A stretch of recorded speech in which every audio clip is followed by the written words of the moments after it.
সুপ্রিয় চাষি ভাইয়েরা, আসসালামু আলাইকুম। আপনাদের সবাইকে আন্তরিক প্রীতি এবং শুভেচ্ছা জানিয়ে শুরু করছি আজকের প্রতিবেদন। শুরুতেই একটি বিনয়ের সাথে অনুরোধ জানাবো, সেটা হলো আজকের প্রতিবেদনটি অত্যন্ত আকর্ষণীয় একটি প্রতিবেদন হতে যাচ্ছে। আপনারা এই ধরনের আকর্ষণীয় প্রতিবেদন দেখে কেউ ঝাঁপিয়ে পড়বেন না। আগে চাষ পদ্ধতি জানবেন, মাঠ পর্যায়ে যাবেন, অভিজ্ঞ চাষি পরামর্শ নেবেন, তারপর ছোট আকারে শুরু করবেন। তা না হলে নিশ্চিত লসের মুখে পড়বেন। আমি এই মুহূর্তে রয়েছি নেত্রকোনা সদর উপজেলা কাইলাটি ইউনিয়নের চাপান গ্রামের আলী ওসমান ভাই এবং সৌরভ ভাইয়ের যৌথ পুকুরে। সৌরভ ভাই, জি ভাই, আপনার এই পুকুরটা কত শতক? এটা 25 শতক আছে আর কি ভিতরে। ভিতরটা 25।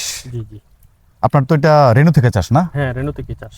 কত মাস বয়স হচ্ছে রেণু থেকে? এটা 8 মাস ওভার হইতেছে, 9 মাস রানিং আর কি। 9 মাস, রেণু থেকে 9 মাস একদম, রানিং, হ্যাঁ, একদম রেণু থেকে। হ্যাঁ, রেণু থেকে। আপনার কত কেজি রেণু দিয়েছিলেন এখানে? এটা আমাদের 3 কেজি। দুইটা পুকুরকে একসাথে? না, একসাথে না, না হিসাবে একসাথেই, কিন্তু সময়টা ব্যবধান আছে। এটা কত লাইন আছে মাছটা এখন? এটা আছে 60-70 লাইন আছে এখন। এটা কত শতক? এটা ভিতরে আছে 30 শতক। 30 শতক আছে ভিতরে। জি জি। এটাতে কত কেজি রেণু দিয়েছিলেন? এটা আমাদের 3 কেজি। 3 কেজি। দুইটা পুকুর থেকে কি কোনো পোনা বিক্রি হয়েছে আপনার? এটা দুইটার পুকুর থেকে 10 লাখ পোনা বিক্রি হয়েছে। 10 লক্ষ পোনা বিক্রি হয়েছে? জি জি। বাহ বাহ।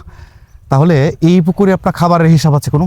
এটার মধ্যে 9 টন খাবার। 9 টন চলতেছে আপনার। এটার মধ্যে, হ্যাঁ। আর এটাতে? এটা মধ্যে 3 টন। 3 টন। তাহলে এই মাছটা কতটা লাইনে আছে? এটা 60-70 লাইন আছে। 60 থেকে 70টা লাইনে আছে। জি। আপনার খাবার কি ছিল? এটা গেছে আপনার নিহুব এবং টঙ্গয়ে। নিহুপ এবং টঙয়ে। জি। আপনি শেষ করেছেন কি দিয়ে? টঙ্গয়ে নিহুবের কালার। নিহুপে কালার দিয়ে শেষ করেছেন আপনি। 9 টন খাবারের আপনার টার্গেট কত মন হতে পারে? 8 টন মাছ হইব। 8 টন ইকুয়াল টু 200 মন। জি জি, 200 মণ 200 মন টার্গেট নিয়ে আপনার মাছ ধরেছেন। ধরতেছে, জি। তো এই মাছটা বিক্রি করেছেন আপনি কি রেটে? এটা 20 কেজি বিক্রি হয়েছে 9600 টাকা মন। 20 কেজি 9600 টাকা মন। জি জি। মাছটা কিনেছেন কোন ব্যাপারী? জাহেদ জাহেদ ব্যাপারী। জাহেদ ব্যাপারী না? জি জি। কয়টা কেজি হতে পারে?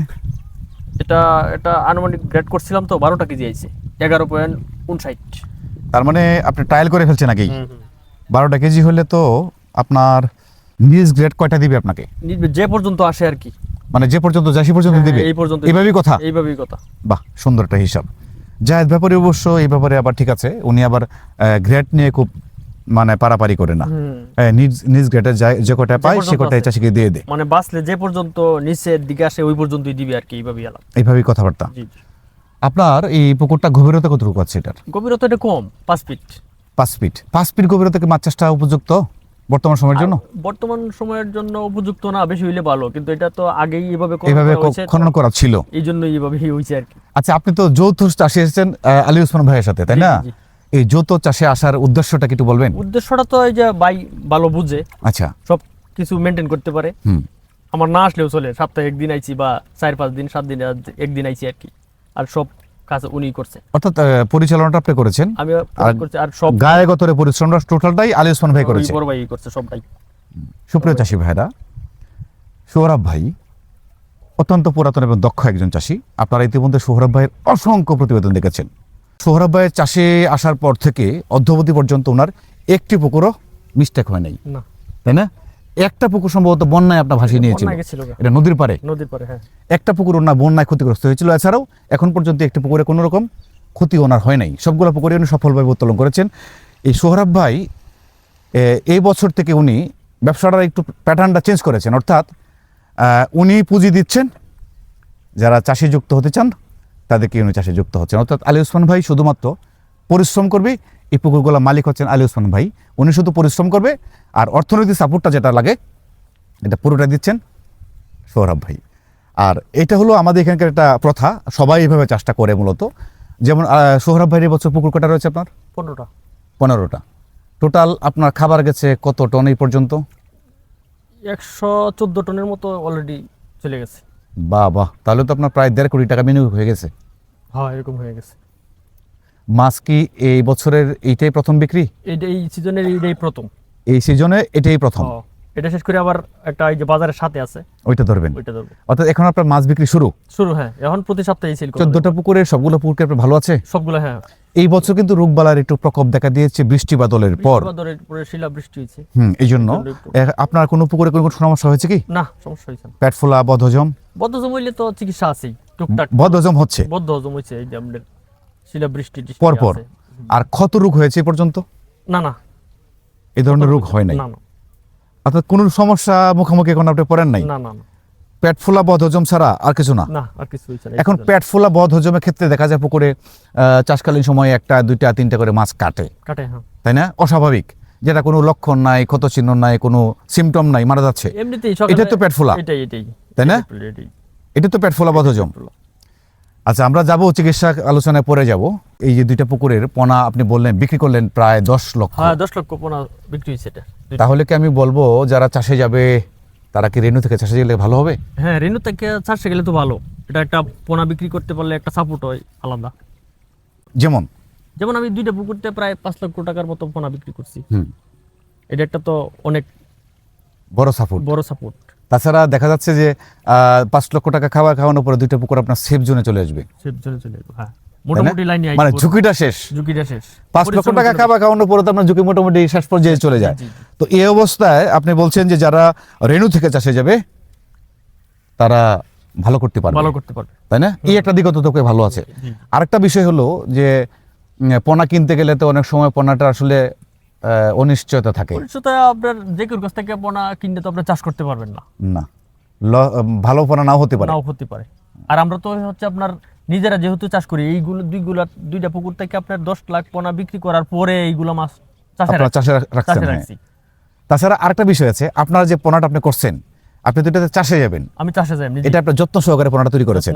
হ্যাঁ হ্যাঁ, আর যিনি পোনা বিক্রি করে ওনার তো তার তো এরকম নাই। এত যত্ন প্রয়োজন নাই গিয়া, উনি ভালো ব্রোটের প্রয়োজন নাই, ভালো হ্যাসারির প্রয়োজন তারা নাই, চিন্তা করবো খালি বেশি মাছ হইলি হ্যাঁ বেশি মাসুলি হইলো, পোনা বেশি বিক্রি করতে পারবো। সেক্ষেত্রে আরেকটা বিষয় আছে, ধরেন রোগবালাই হলো, খুব সহজে ওনারা অ্যান্টিবায়োটিক ব্যবহার করবে, আপনি কিন্তু সেটা করবেন না। এটা তো যারা চাষ করবো তারা করবে না এটা। এটা করতো। এবং আরেকটা বিষয় থাকে এখানে, ধরেন যারা আপনার পোনা করবে, বিক্রির জন্য যারা পোনা তৈরি করবে, তারা কিন্তু আপনার পোনাটাকে হাই প্রোটিন খাবার দিবে না, দেবে না, হ্যাঁ। যত্ন করবেন না পোনাটাকে।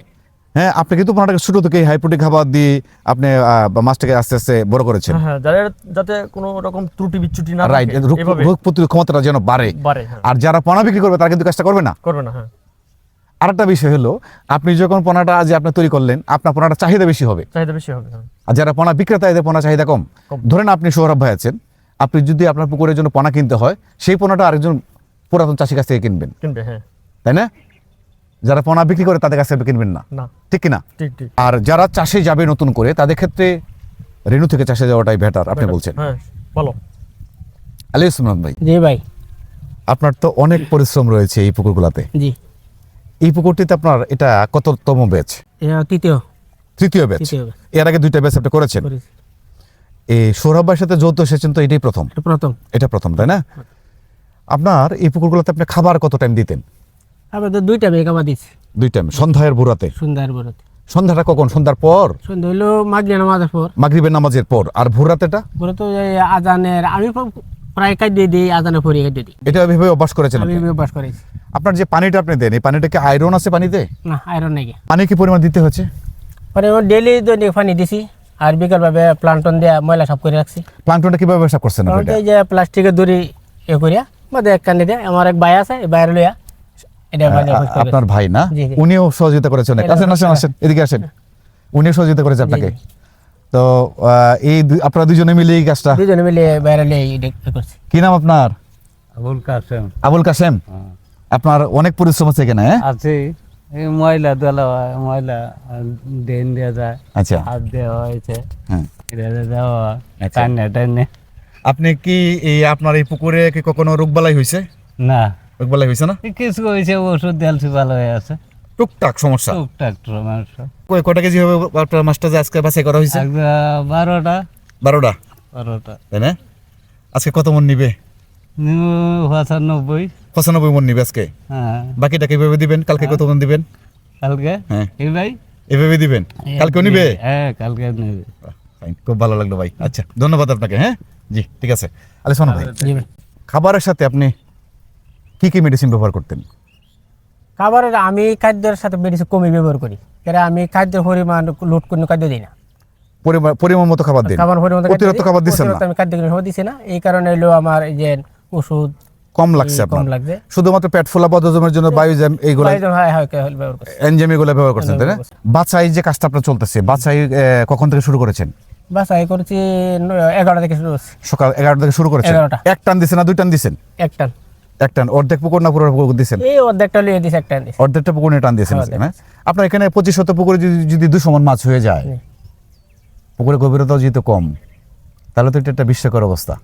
সেটা আমি তো আশাবাদী করছিলাম আরো বেশি অনেক, আর বেশি আশা আরো করছেন বেশি আপনি? আর বেশি আশা হয়নি। আপনার যেহেতু 9 টন খাবার কাছে 200 মণের উপরে হওয়ার কথা না, না, এটা 200 মণ এই তো হতে হয়ে পারে সর্বোচ্চ। হ্যাঁ, 200 মণ মাছ যদি হয় আপনার পুকুরে, টোটাল আপনার এই দুইটা পুকুর মিলায় খরচ কত আছে আপনার? আর উনি করত তো 2টা পুকুরেতে 12 টন খাদ্য গেছে, 12 টন গেছে। 12 টন গেছে। আর ওষুধ মিলাইয়া 15-16 লক্ষ মতন গেছে। সব মিলায় 15-16 লক্ষ টাকা খরচ হয়েছে আপনার। 5 লক্ষ টাকা তো আপনার এখান থেকে এখান থেকে, হ্যাঁ, পোনা বিক্রি আছে। বিহনে বিক্রি তো এখন বর্তমানে খরচটা আপনার 16 লক্ষ হইতে পারে। 16-17 মধ্যে হইতে পারে। সঠিক হিসাব করেছে না, 17 প্রায় 17। প্রায় 17 হইতে পারে। হ্যাঁ, 17। বুঝতে পেরেছি। সৌরভ ভাই জি ভাই। আসেন, এই পাশে আসেন।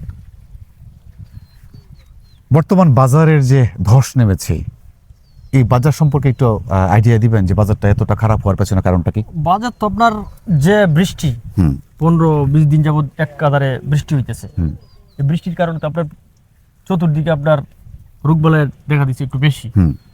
এই জন্যই যে বাজার কমে গেছে। বাজার বৃষ্টিটা তো এরকম আমরা প্রস্তুত ছিলাম না এই বৃষ্টির জন্য। না না, এই বৃষ্টিতে তো কেউ প্রস্তুত না। এই চৈত্র মাসে এত বৃষ্টি, এত বৃষ্টি হওয়ার কথা না। 15 দিন ধরে বৃষ্টি হচ্ছে একটা না। হ্যাঁ, 15 আর দিন। শুধু বৃষ্টি না, তো ঝড়, তুফান, পাথর, সবগুলো মিলে একসাথে। আর এই এরপরেই রোগবালাইটা মাছের রোগবালাইটা মধ্যে তো প্রচুর প্রচুর দেখা দিছে। প্রচুর দেখা যাচ্ছে। সবচেয়ে বেশি কোন মাছটা দেখা দিছে? গুলশা মাছ গুলশা মাছের সবচেয়ে বেশি দেখা দিছে। সবচেয়ে বেশি। এই বৃষ্টির সাথে কিন্তু আপনার এমোনিয়া পড়েছে পানিতে। প্রচুর, একদম প্রচুর। এমোনিয়া মাত্রাটা অনেক বেশি পড়েছে। বেশি পড়েছে। আর এই জন্য- এমোনিয়া মাত্রাটা বেশি পড়াতেই আপনার গুলশা এটা সহ্য করতে সহ্য পারে। করতে পারছে না, গুলশার চামড়া কিন্তু আর বেশি পাতলা। পাতলা বেশি, এই জন্য শি- হ্যাঁ, শিং এবং পাবদার চেয়ে কিন্তু গুলশার চামড়াটা পাতলা বেশি। পাতলা বেশি। ওরা কিন্তু সহজে ক্ষত হয়ে গেছে। সহজেই কত হয়ে গেছে, এই জন্যই আর এই গুলশা বাজারটা পতনে হওয়ার কারণে আপনার আস্তে আস্তে শিং এবং পাবদার বাজার। সবগুলাই কমছে আর কি। আচ্ছা, গুলশা বাজারটা কত থেকে কততে আসছে এখন? 24 থেকে আয়া পড়ছে 20, 4000 টাকা কমিয়েছে মনে 24 থেকে 20,000 এসে পড়ছে। 20,000 এসে পড়ছে। পাবদা পাবদা 11 থেকে আয়া পড়ছে 10-এ, 11.5 আয়া পড়ছে 10-এ, শিং আয়া পড়ছে 10 থেকে 9-এ। শিং তো ধরেন আজকের বাজার একদম 9,000 টাকা থেকে পড়ছে শুনুন। আজকে আরো কমছে বাজার। 9,000 টাকা থেকে পড়ছে। তো আমারটাও একটু ভালো, একটু আগে বিক্রি করা ছিল তো, 9,400 টাকা বিক্রি দেওয়া। এখন এই বাজারটা ঠিক হইতে পারে কি সৌরভ ভাই? এখন ঠিক হইতে পারে, এখন তো আপনার দিন যদি ধরা এলায় তাইলে আবার ঠিক হয়ে যেতে পারে। ঠিক হয়ে যেতে পারে। এখন আরেকটা বিষয় আছে সৌরভ ভাই, এখন যে তাপমাত্রার যে পরিবর্তনটা ঘটবে, একটানা 15 দিন বৃষ্টি হওয়াতে কিন্তু মাছের শরীর নরম হয়ে আছে। নরম হয়ে আছে, এখন যদি তাপমাত্রাটা হঠাৎ করে বাড়ে, সেক্ষেত্রে কিন্তু আবার স্কিনের সমস্যা হতে পারে। সমস্যা হইতে পারে। এই জায়গাটা আমরা কিভাবে কাভারেজ করব? এটা তো আপনার একদম খেয়াল রাখতে হবে আর কি।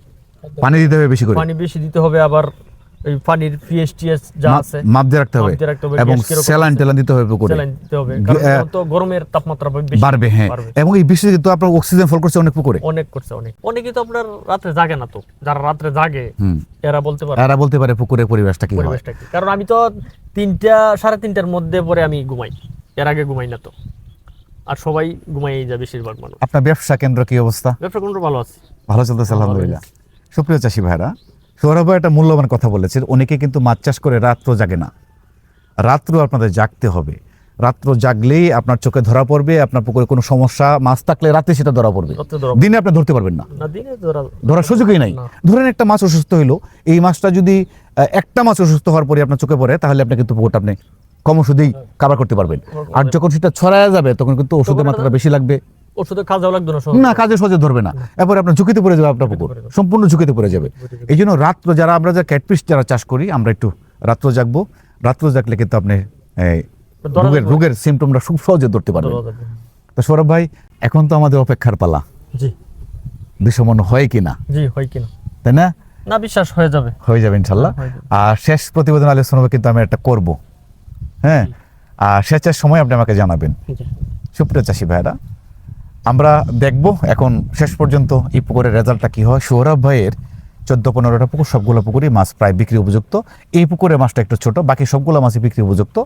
তো আপনারা সৌরভ ভাইয়ের জন্য দোয়া করবেন, আমার জন্য দোয়া করবেন। আমরা চেষ্টা করব সৌরভ ভাইয়ের প্রত্যেকটা পুকুরে ধারাবাহিকভাবে আপনাদের সামনে প্রতিবেদন আকারে উপস্থাপন করার জন্য। তো আলী ওসমান ভাইয়ের জন্য দোয়া করবেন। আপনাদের সকলে সুস্বাস্থ্য এবং দীর্ঘায়ু কামনা করি। সকলেই ভালো থাকুন। আসসালামু আলাইকুম।